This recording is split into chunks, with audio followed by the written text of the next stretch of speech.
All right, welcome. Today we're jumping headfirst into some really controversial material. We're breaking down a text that looks at attraction not as some kind of fairy tale romance, but, well, as psychological warfare. Yeah, you heard that right. It's a super strategic, kind of dark way of looking at seduction, so let's just get right into it and see what it's all about. So, right out of the gate, the source hits you with this. Attraction is war disguised as poetry. Whoa. I mean, that really sets the tone, doesn't it? It's telling you straight up this isn't about just hoping someone likes you. No, it's about an active campaign. It's about seeing emotion itself as a battlefield. Okay, so let's look at the first big idea, the lost art of seduction. The whole premise here is that modern methods just don't work. According to the source, the way most people approach this stuff today is way too direct, way too predictable. And in the end, it just completely fails to create any real lasting desire. And here's the core of that failure. Right here, it's all in the approach. The book argues that most men just react. They see someone they're attracted to and they immediately act on that impulse. They don't stop to observe. It's like they're charging into a completely unknown territory without a map. They haven't taken a single second to understand the psychological landscape of the other person. So, if reacting is the problem, what's the solution? Well, the text proposes this framework, and get this, it's borrowed directly from military strategy. It's called the OODA Loop. Observe, orient, decide, and act. And the key thing to get here is that this isn't just a checklist. It's a whole new mindset for navigating that emotional territory with, surgical precision. Let's actually break this down, because it's pretty crucial to the whole philosophy. Step 1 is observe. You're basically gathering intelligence, reading her world before you even try to step into it. Then, step 2, you orient. You take all that info and you adjust your own behavior, your strategy to fit her psychological landscape. Only after you've done all that do you decide on the right moment to make a move. And finally, you act. You see how that works? The text's big point is that almost everyone skips the first 3 steps and jumps straight to act. And that, it says, is exactly why they fail. All right, now that we have that framework, we're getting into what the source calls its 4 secrets. And the first one is a big one, becoming a psychological obsession.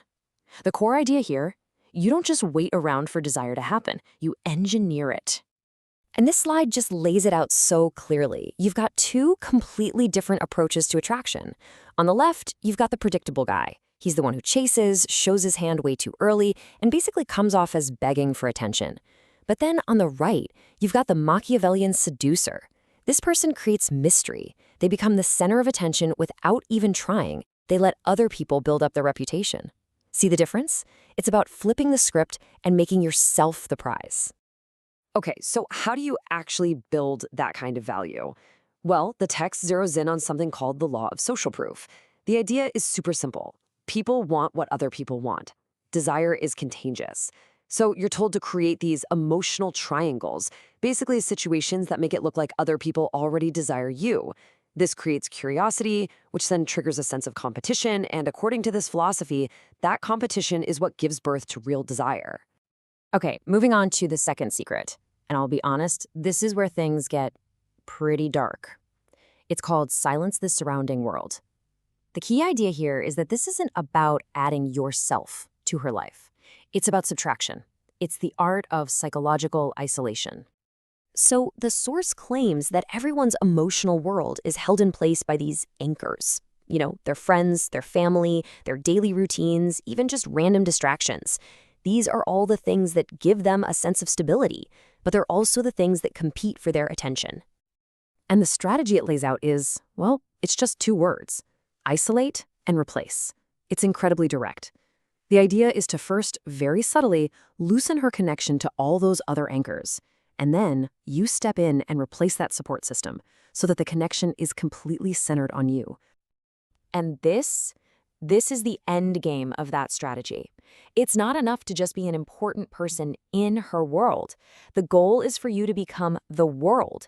You become the entire emotional environment she lives in. Every feeling, every thought eventually points back to you. It's a complete takeover of her emotional map.